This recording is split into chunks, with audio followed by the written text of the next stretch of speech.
안녕하세요. 오늘은 3월 30일 고난주간 둘째 날 아침입니다. 오늘도 하나의 말씀으로 하루를 시작하며 주님의 고난을 묵상하겠습니다. 오늘 말씀은 누가복음 22장 54절에서 71절까지 말씀입니다. 제가 읽겠습니다.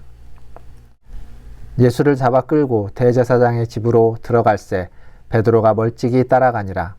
사람들이 뜰 가운데 불을 피우고 함께 앉았는지라.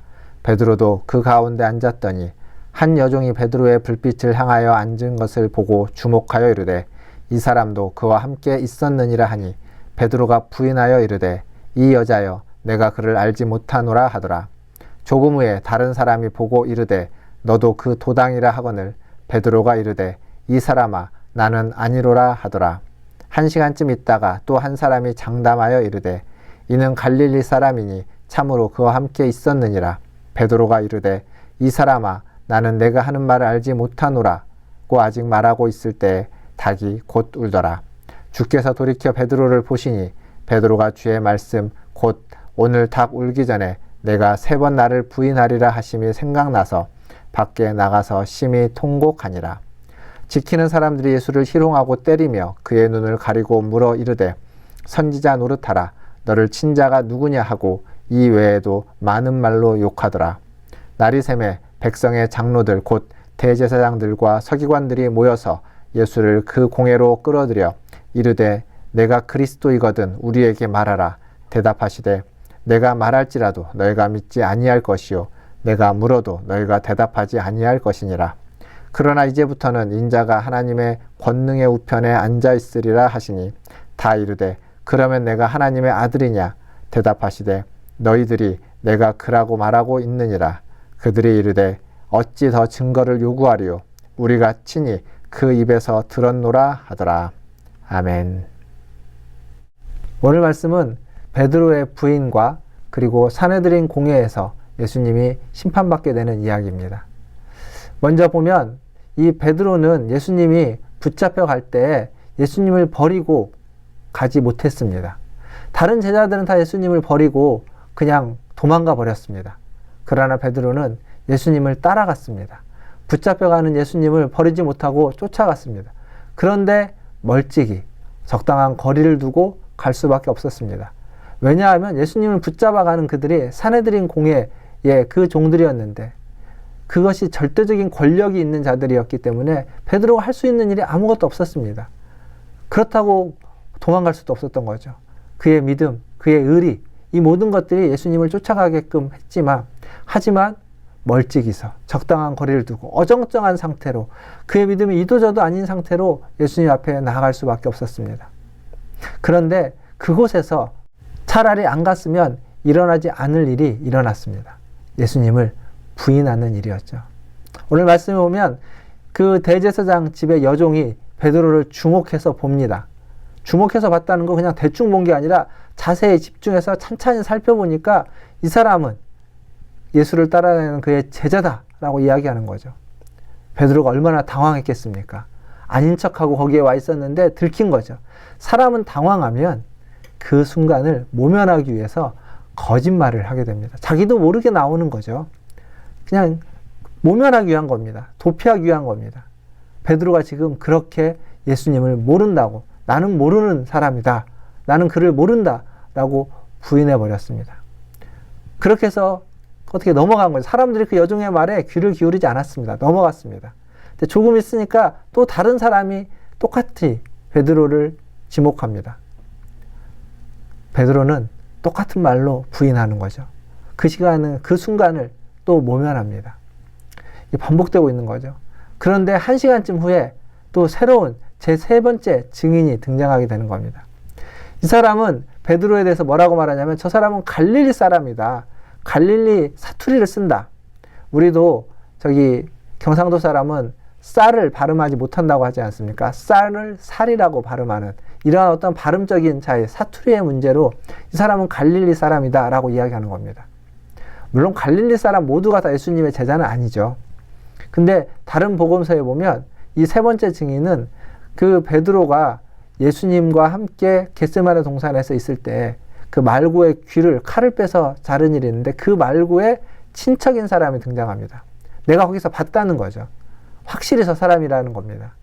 베드로가 얼마나 당황하고 얼마나 놀랐을까요? 근데 베드로는 계속 모르쇠로 일관합니다. 나는 모르는 일이다. 나는 모른다. 나는 이 사람을 모른다. 나는 그와 아무런 관계가 없다. 심지어는 부인하고 저주하기도 합니다. 그냥 모른다가 아니라 저주하는 거죠. 맹세하는 겁니다. 그때 닭이 웁니다. 닭 우는 소리를 듣고 예수님의 눈길을 느끼면서 베드로는 통곡하게 됩니다.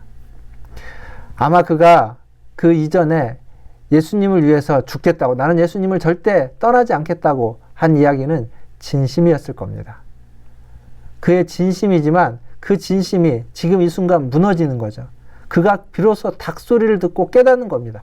첫 번째 부인할 때, 두 번째 부인할 때, 세 번째 부인할 때, 부인하는 그 순간이 쌓여져 가고 있지만 그는 깨닫지 못하다가 닭 소리를 듣고 예수님이 말씀하신 것, 닭이 울 때 울기 전에 내가 나를 3번 부인하리라 라는 그 말씀이 생각나면서 무너지는 겁니다. 진심이었지만 무너져 버리는, 자신의 그 무너지는 모습을 보면서 통곡하게 되는 베드로입니다. 그는 예수님과 죽을 각오를 했습니다. 말고의 귀를 자른 것도, 칼을 빼서 자른 것도 그 순간에 그의 용기였고, 그리고 죽을 각오를 했기 때문에 그렇게 할 수 있었던 겁니다. 그런데 그게 다 물거품이 되어버리는 순간입니다. 사랑하는 성도 여러분, 주님을 끝까지 따르는 것은 우리의 결심과 우리의 용기만으로 되는 일이 아닙니다. 사람은 잠 오는 것 하나도 결심으로 이겨내지 못합니다. 겟세마네 동산에서 제자들이 그렇게 잠에 취해 있었던 것도 다 그런 것입니다. 사람이 결심하는 것과 그 결심을 실천하는 것은 다른 문제입니다. 수험생이 공부를 열심히 하겠다고 결심하는 것과 그 결심을 따라 그것을 실천해서 실제로 열심히 하는 건 다른 문제입니다. 그러나 굳은 결심은 필요합니다. 그것이 시작이기 때문에 그렇습니다. 그 시작을 도우시는 분이 계시는 거죠. 성령님이 도우시는 겁니다. 베드로의 통곡은 바로 성령님이 그의 마음을 만지셔서 깨닫게 해주셔서 주시는 통곡이고, 거기에서 베드로는 새롭게 시작하는 겁니다. 기도한 것, 그리고 자신의 연약함, 무력함, 오직 하나님의 은혜가 아니면 안 된다는 것을 그는 절실히 깨닫고 다시 새로워져 가는 어정쩡한 베드로가 아니라 온전히 주님께 헌신된 베드로도 거듭나는 그 시작이 여기에서 다시 시작되는 것이죠. 그리고 이어지는 말씀은 이제 예수님이 산헤드린 공회 앞에 서게 되는 겁니다. 그 산헤드린 공회가 예수를 밤중에 잡아옵니다. 산헤드린 공회는 밤에 모이지 않습니다. 그들은 공정한 재판을 해야 되기 때문에 낮에 모였습니다. 그런데 지금 대적자였던 예수를 어떻게든지 처형하기 위해서 밤에 급하게 모여서 그를 데려다가 신문한 거죠. 근데 그 과정 속에서 사람들이 예수를 희롱하고 욕을 합니다. 때립니다. 이들은 아마 그 대제사장 집에 있는 하인들이었을 겁니다. 도대체 왜 그 하인들이 이 예수를 욕보였을까요? 그 예수를 조롱하고 비난하고 힐난했을까요? 그들도 억울한 일을 당해보지 않았을까요? 아니면 그들은 그냥 재미삼아 그렇게 해본 걸까요? 왜 그랬는지 우리가 다 알 수는 없습니다. 그러나 중요한 건 그들이 재미삼아 했든 또 자신의 어떤 억울함이 묻어나서 그렇게 억하심정으로 했든 무엇이 되었든 성경은 그들의 그 행동이 잘못되었음을, 죄악인 것을 고발하고 있다는 겁니다. 우리의 인생이 그렇습니다.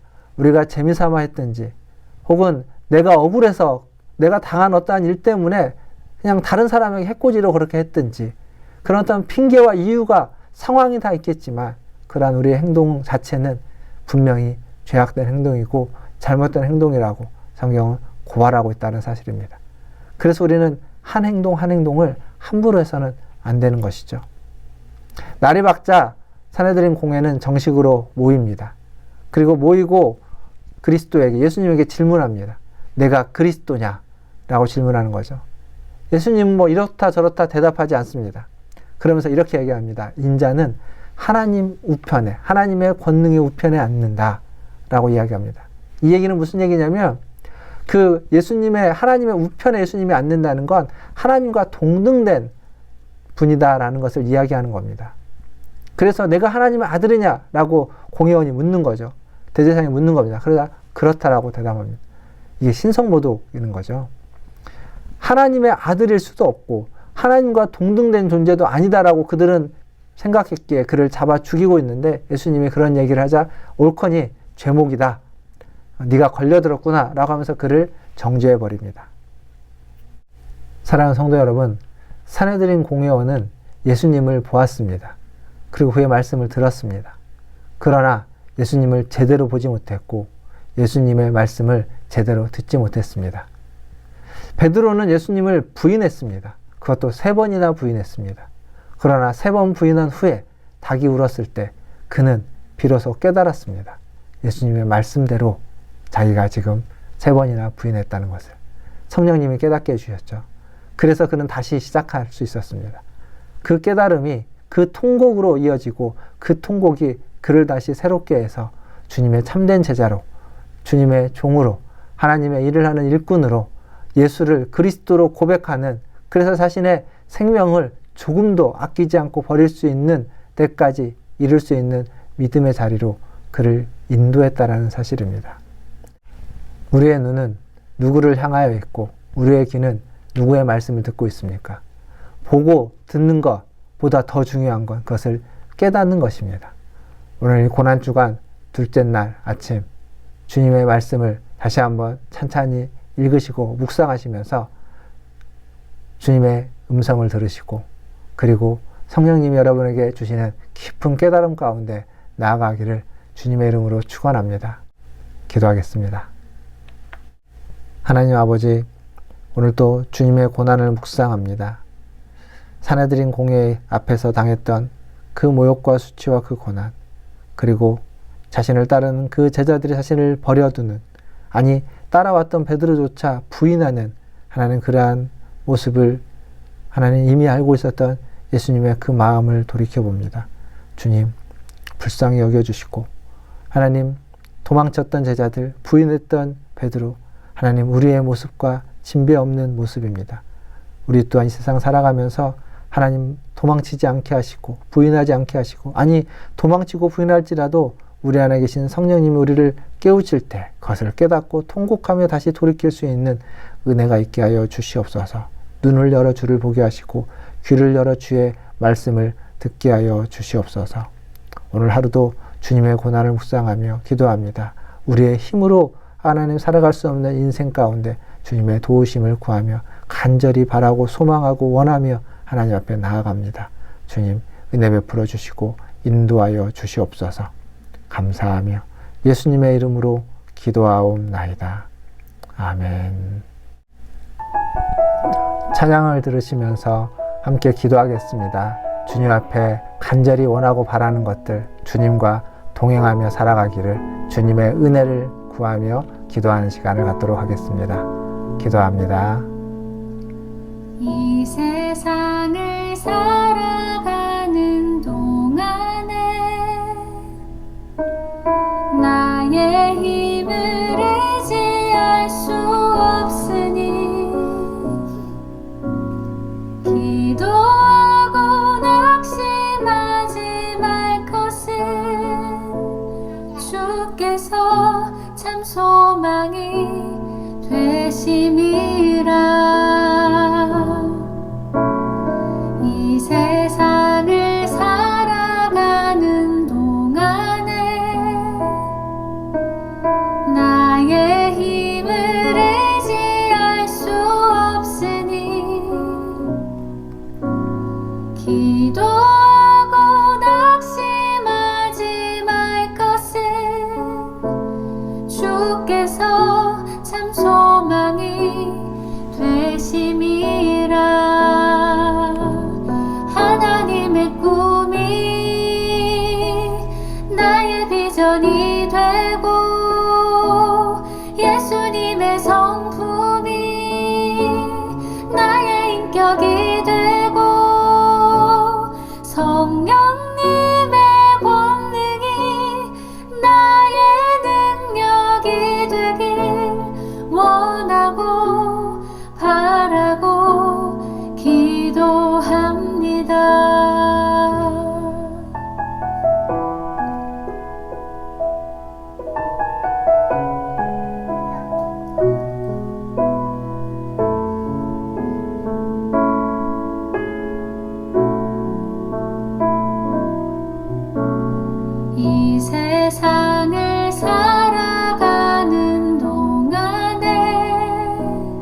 사랑합니다. 축복합니다.